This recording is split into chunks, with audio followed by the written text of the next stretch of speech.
Boa tarde, meus irmãos, meus amigos. Aqui nos encontramos mais uma vez para darmos continuidade aos nossos estudos do Evangelho de Jesus à luz da doutrina espírita. Hoje, 9 de abril de 2020, e aqui nos encontramos mais uma vez para, à luz da doutrina espírita, fazermos mais algumas reflexões. Doutrina espírita que nos traz alento, que nos traz consolo, que nos traz esclarecimentos, em especial sobre a imortalidade da alma, nos traz esclarecimentos, em especial sobre a natureza dos espíritos, as suas relações, ou seja, as relações desses espíritos conosco aqui no mundo material, nos traz esclarecimentos sobre as leis morais do Cristo, nos traz esclarecimentos também de uma forma tão clara, de uma forma tão segura sobre a nossa vida presente, sobre a nossa vida futura. O que estamos fazendo na Terra? Por que sofremos? De que forma alcançarmos esta tão almejada felicidade? Como construir dentro de nós esta felicidade? Como construir dentro de nós aquilo que nós conhecemos e que todos nós almejamos como céu? Onde é que está o céu? A doutrina espírita nos traz de uma forma assim tão clara, tão tranquila, assim como Jesus nos esclarece que céu e inferno não é um local circunscrito, não é um local geográfico, como muitos ainda imaginam. Céu e inferno, conforme Jesus nos esclarece, está dentro de cada um de nós. E como nós encontramos na questão de número 625 de O Livro dos Espíritos, nós temos Jesus como este irmão maior, este irmão mais esclarecido, que nos serve de guia e modelo para a humanidade. Mas a doutrina espírita nos mostra que somos nós que temos que modelar Jesus no nosso interior, que somos nós que temos que fazer este esforço constante, este esforço necessário para chegarmos até Jesus. Nós temos também, que a doutrina espírita nos mostra, sobre a nossa criação, a criação dos espíritos, a sua jornada naquela condição de reencarnações, nos traz também sobre o corpo do espírito, ou seja, o perispírito, nos traz também sobre esta lei de causa e efeito, ou lei de responsabilidade. E como estamos fazendo todos os dias, nos reunindo aqui neste canal, há pouco mais de 10 dias para estes estudos e dando esta continuidade para a nossa tranquilidade, em especial para o nosso esclarecimento. E lembrando a todos que não estamos aqui com o propósito de ensiná-los, não estamos aqui com o propósito de evangelizá-los, mas estamos aqui com o propósito de estudarmos juntos. Estamos aqui em busca da autoevangelização. Só lembrando que há pouco mais de 10 dias fui que, de uma certa forma, forçado a criar esta página no Facebook para atender solicitações de centros espíritas para a realização de palestras online, já que não temos condições no momento de realizarmos de forma presencial.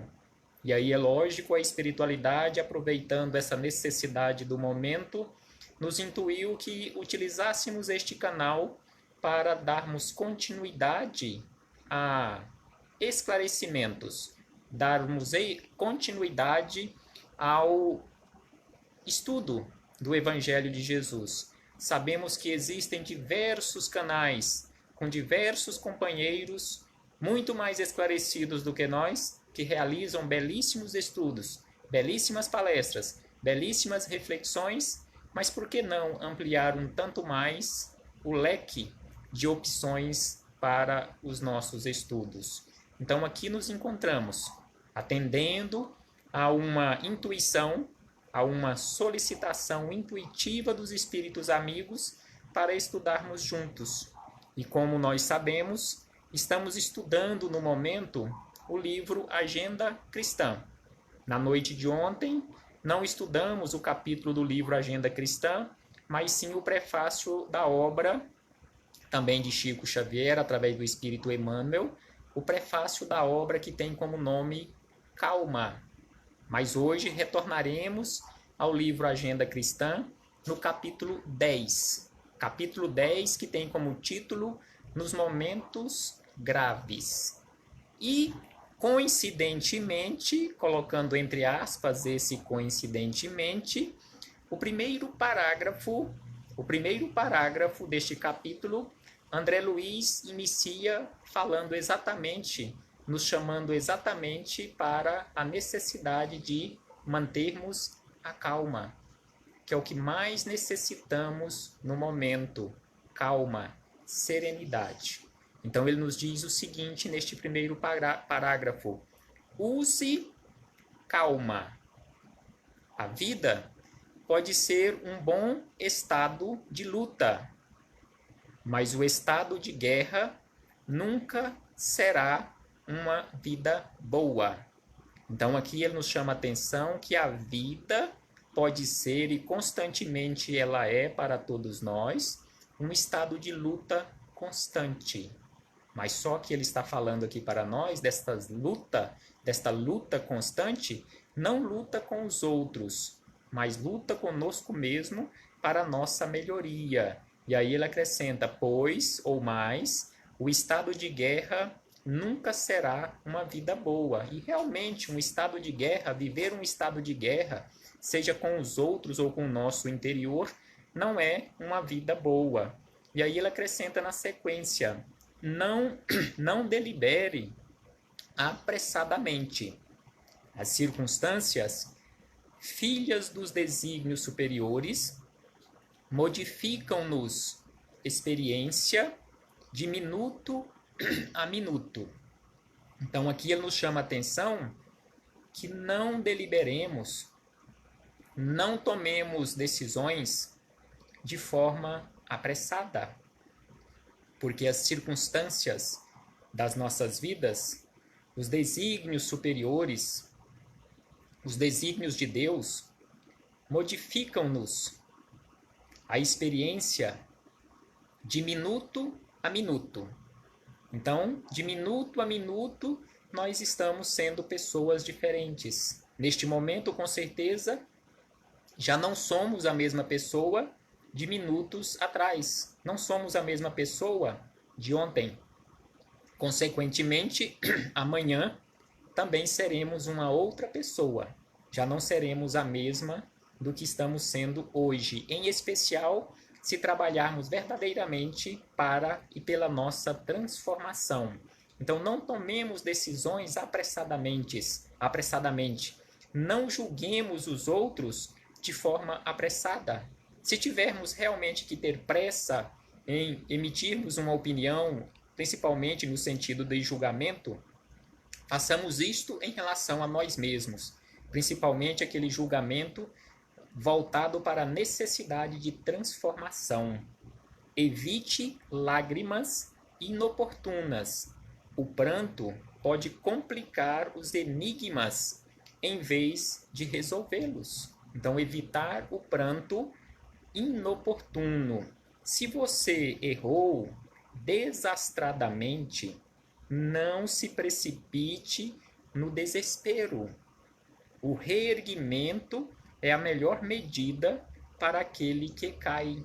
Então aqui ele nos chama a atenção de uma forma tão sábia, de uma forma tão acertada, que mesmo que tenhamos errado aos nossos olhos, ao nosso ponto de vista, desastradamente, não entremos em desespero, não entremos em pânico, não nos precipitemos, porque com certeza a melhor escolha, conforme se fala no linguajar popular, é sacudir a poeira, levantar e seguir adiante. Principalmente aprendendo, fazendo todo o esforço necessário para termos aprendido a lição que aquela queda, que aquele tombo veio nos ensinar. Tenha paciência. Se você não chega a dominar-se, debalde, buscará o entendimento de quem não o compreende ainda. Então ele fala, nos chama atenção para a necessidade de termos paciência. Porque se nós ainda não nos dominamos, por que fazer esforço em buscarmos o entendimento dos outros? Primeiro busquemos o entendimento de nós mesmos, da nossa consciência. Se a questão é excessivamente complexa, espere mais um dia ou mais uma semana a fim de solucioná-la. Então ele está falando, se a questão é excessivamente complexa, também não tomemos decisões precipitadas, esperemos um pouco mais, um dia ou uma semana, a fim de solucioná-la. O tempo não passa em vão. Então o tempo, com certeza, é aquele melhor conselheiro. Com certeza, se prestarmos atenção, tivermos paciência, a resposta virá. A pretexto de defender alguém, não penetre o círculo barulhento. Há pessoas que fazem muito ruído por simples questão de gosto. Então não entremos, tomemos o cuidado em não entrarmos na tempestade do outro, porque tem muitas pessoas que adoram fazer barulho e que adoram chamar os outros para dentro da sua tempestade, para dentro do seu redemoinho. Então prestemos atenção e tenhamos cuidado nestes momentos. Seja comedido nas resoluções e atitudes. Nos instantes graves, nossa realidade espiritual é mais visível.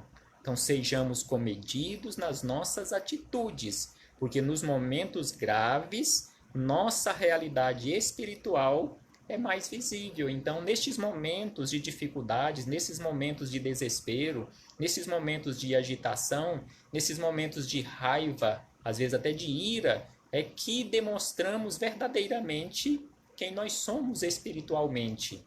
Porque durante aquele momento de calmaria, aquele momento de tranquilidade, nós conseguimos até camuflar quem realmente somos, ou em que ponto nós nos encontramos nesta escada evolutiva. Mas quando perdemos o prumo, perdemos o equilíbrio, aí deixamos transparecer em que ponto realmente nos encontramos.